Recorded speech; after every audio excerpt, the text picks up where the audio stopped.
আবাস যোজনায় দুর্নীতির অভিযোগে তোলপাড় সাগরদিঘির কাবিলপুর মেম্বার প্রধানের বিরুদ্ধে ক্ষোভে ফুঁসছেন বাসিন্দারা। সাগরদিঘি ব্লকের কাবিলপুর অঞ্চলের টেঘুরি কয়ালপাড়ায় আবাস যোজনাকে কেন্দ্র করে চরম উত্তেজনা ও ক্ষোভের সৃষ্টি হয়েছে। এলাকার একাধিক বাসিন্দা স্থানীয় গ্রাম পঞ্চায়েতের মেম্বার ও প্রধানের বিরুদ্ধে গুরুতর দুর্নীতির অভিযোগ তুলেছেন। তাদের দাবি প্রকৃত প্রাপকেরা বঞ্চিত হচ্ছেন, অথচ অযোগ্য ব্যক্তিরা সুবিধা পাচ্ছেন টাকার বিনিময়ে। গ্রামবাসীদের অভিযোগ, অনেকের নাম সরকারি তালিকায় থাকা সত্ত্বেও পরবর্তীতে সেই নাম কেটে দেওয়া হয়েছে।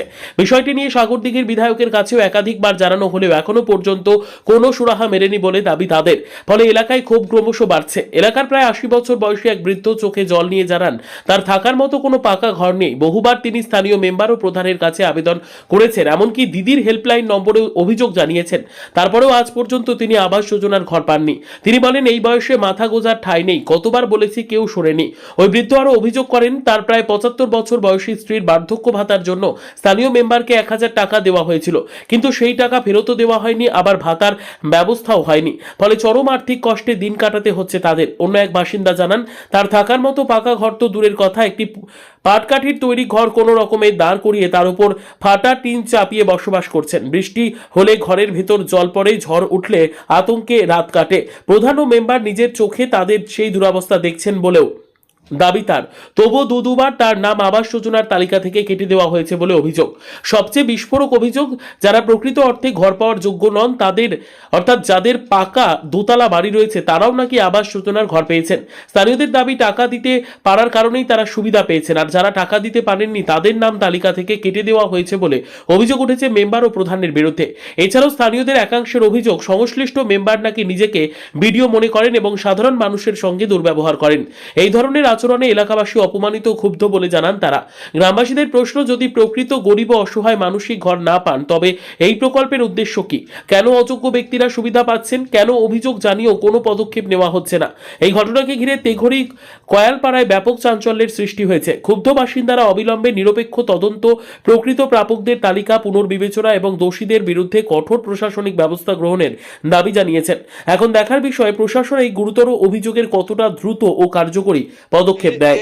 হ্যাঁ, এই যে দেখলেন কাবিলপুর অঞ্চলে যারা ঘর পাওয়া যোগ্য তারা পাচ্ছে না, তারা অযোগ্য দোতলা, তিনতলা, একতলা বাড়ি তারা পাচ্ছে। তাদের কাছে অথবা এখানকার নেতারা, মেম্বার বা নেতা যে টিএমসি নেতাগুলো আছে, তারা ওই ঘর কিছু বুঝে তোমাদেরকে পেয়ে দেবো, দোতলা বাড়ি যাদের আছে তাদের নাম, যাদের জেলার মানে যারা পাবে না তারাকে পাইয়ে দিচ্ছে যে ১০,০০০ ২০,০০০ করে দাও, দিয়ে নিচ্ছে। আর যারা গরিব মানুষ, যাদের একটা যদি নাম এসছে বা দুটো নাম এসছে, তাদেরকেও বলছে যে তোমার ঘর ২০,০০০ দিলে দিব, আর নাহলে কেটে দেবো। যারা পাচ্ছে তারা দিচ্ছে, আর যারা না পাচ্ছে তাদের নামটা কেটে দিচ্ছে। এনকু করছে আমাদের কাবিলপুর নেতারা। তো বুঝলে এখানকার নেতা আছে আপনার সৈবুর আছে, সৈবুর তো কিছু জানে না, যে এখানে আমাদের কাবিলপুর যে অঞ্চল সভাপতি আছে সে কিছু জানে না। এখানে একটাই মাতব্য আছে, সে হলো আসাদুল। আসাদুল মেম্বারে আমাদের যে কাবিলপুর কয়ালপাড় যে বুথে যে মেম্বার আছে, টাকা পায় কেন পাননি? কেন? নেতা কর্মীরা দিচ্ছে না আমাদেরকে, বলছি আমরা দিচ্ছে না, আমরা বলছি ওই মেম্বার যারা নেতৃত্ব দিচ্ছে তাদেরকে বলছি, কিন্তু যে আমাদেরকে ঘরের দেখে অবস্থাটা দেখো, কিন্তু তারা কি আলাদা করছে না। দেখছি যে ঘরে থাকার মতো জায়গাও নাই। হ্যাঁ, ভাঙাচোরা তো ওরা শুনছে না, কি করবো আমরা? এ তো আমাদের হাতে কষ্ট, মানে কি এমন কষ্ট আর বলবো কি, এই কষ্ট ছাড়া আর বলা যায় না, এমন কষ্ট।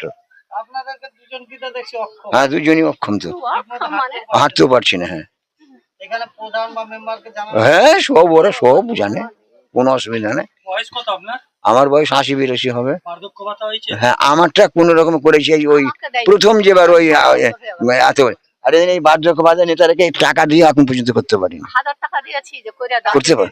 আর যে নেতৃত্ব দেয় এখানে মেম্বারকে, যে নেতৃত্ব দেয় তাকে ১,০০০ টাকা দেয়, ২ বছর হয়ে গেল। মেম্বার কে আছে, নাম কি? এখানে নামটা বলতে পারবো না, এখানে ওই দোতলা বাড়ির মেয়েটা, কাবিলপুর পঞ্চায়েত, এটা কাবিলপুর পঞ্চায়েত।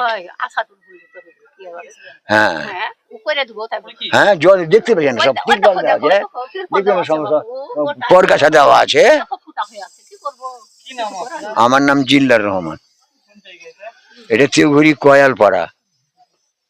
তো হচ্ছে হয়েছে যারা গরিব মানুষ, তারা অনেক লোক কি বলেছে, ওরা ২০,০০০ দিলে তোমাদেরকে ঘর পাইয়ে দেবো, না দিলে ঘর পেয়ে দেওয়া হবে না। যদিও নাম থেকেছে তাদের নামটাকে ওরকম কথাই বলেছে। আর যাদের দোতলা তিনতলা বাড়ি তাদের টাকা ঢুকছে, তারা টাকা পয়সা দিতে পারছে, তারা ঢুকছে, সাধারণ মানুষ তো কেউ পাচ্ছে না। আর আজকালকার ভিডিও তখন ওই হয়ে গেছে, ও বলছে আমি ভিডিও আমি যা করবো তাই।